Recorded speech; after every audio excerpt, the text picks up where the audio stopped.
Ari Aster, the madman behind the best 3 films put out by A24, is back with his 4th entry from the studio. It's titled Eddington. It's the story of Joe Cross, sheriff of the titular town in New Mexico, who grows disillusioned with the local government after their lockdown mandates amid the growing coronavirus pandemic. 6th Street. And decides to step into politics by running against the local mayor for his upcoming election. They're your streets, Sheriff. They're your streets to keep safe. And where is your mask? That's right. Eddington is Ari Aster's COVID movie. Set in May 2020, this movie is a pleasant stroll down memory lane. Airborne disease, government overreach, racial tension, QAnon, Antifa. It's all in here. But one very important question remains. Does it all work in a cohesive narrative? I consider Hereditary, Midsommar, and Beau is Afraid a solid trilogy. I love all 3 of them. I even did a video on the last one, putting myself in a room decorated with Ari Aster's face on the walls, kicking my feet up on the bed like a lovesick schoolgirl. I like the guy's work. So when I saw he released a new picture called Eddington, I had to go see if he could go 4 for 4. I just got back and, yeah, he still got it. The question I asked in my intro was the biggest point of intrigue going into Eddington. A movie that includes everything major that happened in 2020, crammed into 2.5 hours? If there's any director I'd like to see take on that clusterfuck, it'd be the mind behind the giant dick monster inhabiting Beau's attic. Is Eddington messy? Well, like Aster's other work, this movie isn't for everyone. With everything going on in the film's plot, it can be a lot for most moviegoers. Me personally, I love that shit. About 10 minutes into the movie, our hero gets home from work to find his wife crocheting a creepy baby, to which he says, "It's so weird. I love it." Yup, that's me. With Aster's track record, I found myself seated and ready to unpack everything the movie would throw at me. The main story of Joe's mayoral candidacy runs alongside several subplots. An emerging cult in town, led by Elvis. A kid falling into the call of social justice in the name of love, a tale as old as time.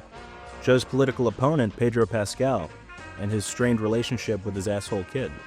I'm gonna sound like I'm huffing copium here, but hear me out on this one. The movie's got a built-in excuse for the messy narrative. 2020. The film shows CNN in the background covering stuff like Donald Trump and the George Floyd riots to hammer home that this doesn't take place in a fictional, alternate universe. This is our world the story's unfolding in.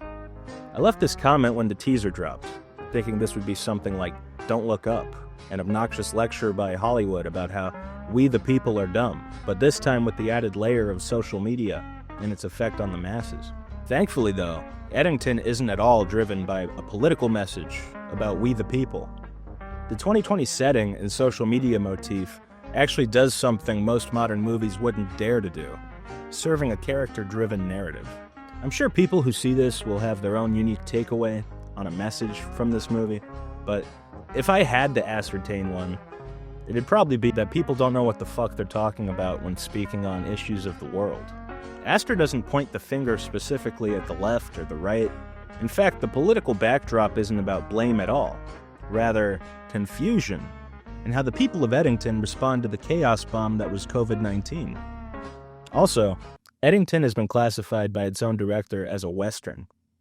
I'd like to share this graphic I found, showcasing the popularity of film genres over the last century. Can you guess which one describes Westerns? If you got it right, give yourself a pat on the back from your Uncle Ricky. They don't make many Westerns anymore. How does Eddington fall under this category? Is it because he wears a hat in the town's dry landscape? Well, yeah, actually, that's part of it. But narratively, many Westerns have the character archetype of a lone lawman dealing with the struggle of authority. Take, for example, High Noon with Gary Cooper. What the fuck happened to Gary Cooper? That's what I'd like to know. He died. Oh, you mean because he fought the Sioux in all those westerns? Like Joe Cross in Eddington, Cooper plays the town marshal. He's just about to retire until he's asked to once more put on the old cowboy hat and bring evil to justice. He was gay, Gary Cooper? No! Are you listening to me? Tombstone, another good example. Like Eddington, Tombstone is the name of the town, this time in Arizona. Like Joe Cross, Wyatt Earp is a man of the law, seeking to defend his titular town, not from COVID, but from the ruthless cowboy gang. Where's Wyatt? Right behind you, Stillwell. With Eddington, Aster places the lone man archetype in the setting of 2020. And on top of that, he makes it his own, which he's been known to do. You should go see Eddington, not because it's an important lesson about society, but because it's a wacky take on something each of us lived through. I have so much more to say, but I don't want to spoil anything, because this movie just came out. So I'm looking forward to its release on Blu-ray or streaming or whatever, so I can do a proper breakdown. Because let me tell you, when shit hits the fan in Eddington, it splatters everywhere. Thanks for watching.